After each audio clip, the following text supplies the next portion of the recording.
Have you ever felt like you don't quite belong? Of course you have! You're the kind of person to click on one of my videos! I'm just kidding. Humans evolved to feel the urge to fit in as a survival tactic, to be less obvious as a caveman to the murderous saber-toothed tiger. And that is a lie! I just completely made that up. But, I suppose, if you replace caveman with school kid and saber-toothed tiger with James from PE, then yeah, maybe it's not actually that far off. But fitting in isn't as simple as just changing how you look or how you act. And wondering why you don't fit in can make you start to question your self-worth and your self-esteem. So let's start by talking about me for a bit, and what it means to me. Why are you here? Personally, most of my personal experiences with not fitting in can be attributed to two different things.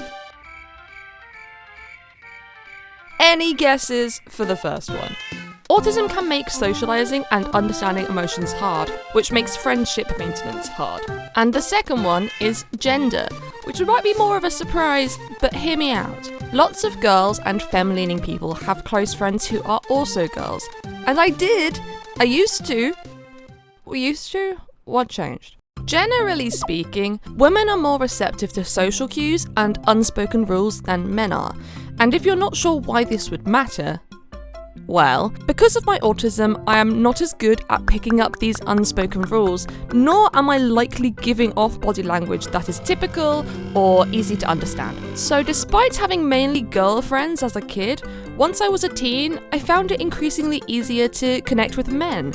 It turned out we had a lot in common, like playing Minecraft and failing to read between the lines. The thing is that I didn't know I had autism. I just kind of felt unusual. I'd see memes like this, which were objectively untrue to me. It didn't feel very fair. I'd also fall victim to being picked on by some of them in video games, because I was assumed, as a girl, to be the weakest and the worst. It seems like the opposite gender dynamic can also happen. A guy that's friends with a lot of girls might be assumed to be gay, which we know isn't a bad thing, but not every part of the world is as understanding, and regardless, people typically don't like things being assumed about them. Spending a lot of time feeling even a little bit out of place can start to weigh on you. Seeing other people get along so well, looking like they're truly part of a unit of people when you just feel like a guest star at best, everyone else getting an invite to the sleepover but you, it might even make you start to wonder, is there something wrong with me? Shut up. Well, here's the thing. There's an experience that a lot of late diagnosed people seem to have. Did your family realise you were autistic? Nope. Your teachers? Of course not. Your doctors? Now what makes you think that they'd ever do that? But there is someone who did figure out you were autistic. Data brokers! Nah, I'm kidding, it's Mean Girls, but you'd be surprised. This video is sponsored by Incogni. I was hanging out with a friend on a voice call the other day, and as a very normal friend would do, I just straight up googled their full name. Ooh, this people search site tells me your exact date of birth and your postcode. What the? But if you try and Google my name, there's not a sausage, because I've been using Incogni. There are all sorts of risks to your data being in unknown hands.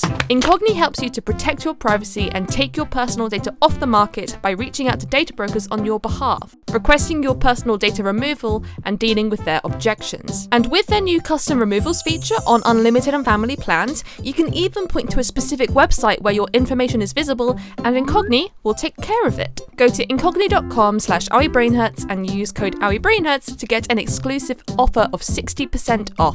That's incogni.com/owiebrainhurts and use code owiebrainhurts, or click the link below to take your personal data off the market.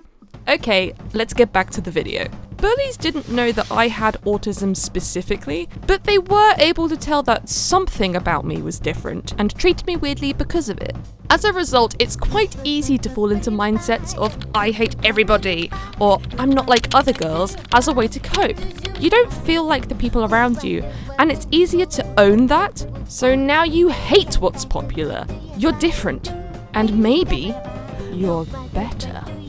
But eventually you get older and you begin to realize that disliking something because it's popular is just as vapid and uninteresting as liking something just because it's popular. something that has really stuck with me was a TikTok I saw of a comedian recording a conversation she had as a teenager with her gym teacher. And I said, I don't have any friends. Boo-hoo, no friends. And she changed my life. She blew my mind. She goes, you don't have any friends? I said, no friends. And she goes, are you friendly? No. If you're struggling to make friends, do you treat people with respect and let them have their turn in conversation? Do you respect their boundaries? And I mean this so gently and genuinely. Do you need to wash more? Do you need a stronger deodorant? Well, that sounds like you're asking me to change who I am. No, don't change who you are. That's not what I'm saying. You need to understand that there's a difference between changing who you are and looking after yourself. Your friends and family love you, but they do not need to smell your armpits. Now that I'm older and I've figured some things out about myself, I realised a pattern. I'm friends with all sorts of people nowadays, but a lot of my friends are neurodivergent too. A friend of mine once told me that birds of a feather flock together, to mean similar people get on well. And I think that's what happened. Staying true to myself is helping me to find my people. And here's a question. Is not fitting in, standing out, so bad?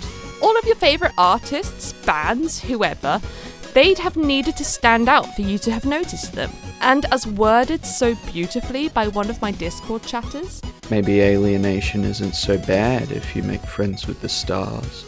I can't stress enough how much I love that. I will note that sometimes there is privilege in being able or comfortable to stand out. Yeah, maybe I don't fit in sometimes, but I'm also white British, living in Britain. I'm pretty cis-het presenting. I say as if I don't look like this right now. But even still, I look like the people around me, and I live somewhere where I'd feel safe to hold the same gender's hand in public. It's not lost on me that many people do not have this luxury.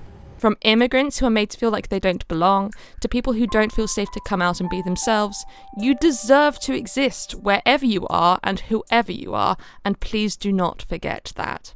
You don't have to be identical to the people around you to fit in. So many friend groups are composed of people who, despite their differences, have found a mutual vibe. The best thing you can do is to stay true to yourself. If you're feeling like an odd one out, or you don't get along with your peers, there's 8 billion people on the planet. There will be people who want to be your friend. I promise you, you'll figure it out.